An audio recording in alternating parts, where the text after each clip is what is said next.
CPM വിട്ട് BJPയിൽ ചേർന്ന Bipin C ബാബുവിനെതിരെ ഗാർഹിക പീഡന കേസ്. ഭാര്യ മിനീസ നൽകിയ പരാതിയിൽ കായംകുളം പോലീസാണ് കേസെടുത്തത്. CPM കായംകുളം ഏരിയ കമ്മിറ്റി അംഗവും ബിപിന്റെ അമ്മയുമായ പ്രസന്നകുമാരിയും കേസിൽ പ്രതിയാണ്. ഷൈജു വിവരങ്ങൾ നൽകാനായി ചേരുന്നുണ്ട്. ഷൈജു, ഈ പരാതിയിൽ എന്തൊക്കെ കാര്യങ്ങളാണ് പറയുന്നത്? ഇപ്പോൾ കേസെടുത്തിരിക്കുകയാണല്ലോ, എന്തൊക്കെ വകുപ്പുകൾ ചുമത്തിയിട്ടുണ്ട്?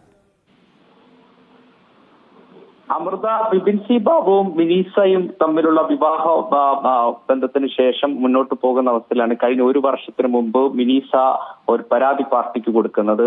ഗാർഹിക പീഡന പരാതിയാണ് കൊടുക്കുന്നത്. ആ പരാതി പാർട്ടി അന്വേഷിക്കുകയും അതിന്റെ അടിസ്ഥാനത്തിൽ ബിപിൻ സി ബാബുവിനെ ഏരിയ കമ്മിറ്റിയിൽ നിന്ന് ഒഴിവാക്കുകയും ജില്ലാ പഞ്ചായത്ത് വൈസ് പ്രസിഡന്റ് സ്ഥാനം മാറ്റുകയും ചെയ്യുന്ന ഒരു നടപടിയിലേക്ക് പാർട്ടി കടന്നിരുന്നു.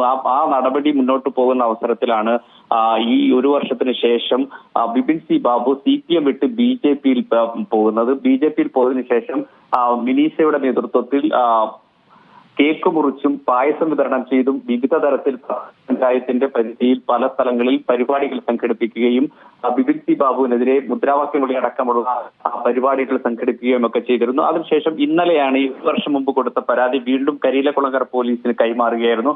ഈ പോലീസിന് കൈമാറിയ പരാതിയുടെ അടിസ്ഥാനത്തിൽ FIR ഇട്ട് കേസെടുക്കുകയായിരുന്നു. ബിപിൻ സി ബാബു ഒന്നാം പ്രതിയും ബിപിൻ സി ബാബുവിന്റെ മാതാവും ഇപ്പോഴും CPMന്റെ ഏരിയ കമ്മിറ്റി അംഗവുമായ പ്രസന്നകുമാരി ആണ്. നേരത്തെ പത്തിയൂർ പഞ്ചായത്തിന്റെ പ്രസിഡന്റ് കൂടിയായിരുന്ന പ്രസന്നകുമാരി രണ്ടാം പ്രതിയായിട്ടാണ് കേസെടുത്തിരിക്കുന്നത്. ഇപ്പോഴും CPMന്റെ ഏരിയ കമ്മിറ്റി അംഗമാണ് എന്നത് ഏറ്റവും പ്രധാനപ്പെട്ട കാര്യമാണ്. ബിപിൻ സി ബാബു മാത്രമാണ് BJPയിൽ പോയിട്ടുള്ളത്. ഈ കേസ് FIR ഇട്ട് കേസെടുത്ത പശ്ചാത്തലം ഇപ്പോൾ ബിപിൻ സി ബാബു BJPയിൽ പോയതിനു ശേഷം ഉണ്ടായതാണ്. ഇവർ തമ്മിലുള്ള വൈവാഹിക ബന്ധം സംബന്ധിച്ച കേസ് ഇപ്പോഴും കോടതിയിൽ നിൽക്കുന്ന ഒരു സാഹചര്യവുമുണ്ട്. ഇവർ തമ്മിൽ വേർപിരിഞ്ഞ് കഴിയുകയും ചെയ്യുന്നുണ്ട്. പക്ഷേ കേസ് കോടതിയിൽ നിൽക്കുകയും ചെയ്യുന്നുണ്ട്.